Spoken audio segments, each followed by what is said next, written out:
ရှေးဟောင်းမမြမဝတ်စားဆင်ရင်မှုမြန်မာလူမျိုးတွေရဲ့ဝတ်စားဆင်ရင်မှုဟာခေတ်အဆက်ဆက်ပြောင်းလဲခဲ့ပေမဲ့ကိုပိုင်ဟန်ကိုပိုင်လကိုတော့ဘယ်တော့မှမပြောက်ပြတ်ခဲ့ပါဘူးဒီနေ့မှာတော့ရှေးဟောင်းမြန်မာဖက်ရှင်ရေးစည်းကြောင်းကိုအတူချုပ်ကြည့်လိုက်ကြရအောင်ရှေးအကြဆုံးပြုခေတ်မှာတော့ရိုးရှင်းတဲ့ဝတ်စုံတွေနဲ့ပတိစစ်အစင်တန်းစားတွေကိုအဓိကထားဝတ်ဆင်ကြပါတယ်ပကံခေတ်ရောက်တဲ့အခါမှာတော့ပါးလွှာတဲ့ပိတ်သားတွေစိတ်ဝင်စားစရာကောင်းတဲ့ကနုတ်ပန်းအစင်တွေကိုစတင်တွေ့မြင်လာရပြီးစံထုံးပုံစံတွေကလည်းအင်မတန်ဆန်းပြလာပါပါတယ်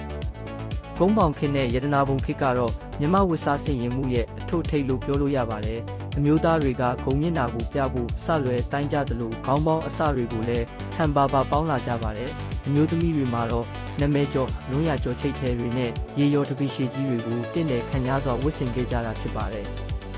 ဒါဟာအဝတ်အစားသက်မဟုတ်ပါဘူးမြမသမိုင်းကြောင်းကိုချီမြင်တွေနဲ့ရက်လုပ်ထားတဲ့အမှုပညာတစ်ခုပါတင်ရောဘဲခေတ်ကဝတ်စုံကိုအကြိုက်ဆုံးလဲ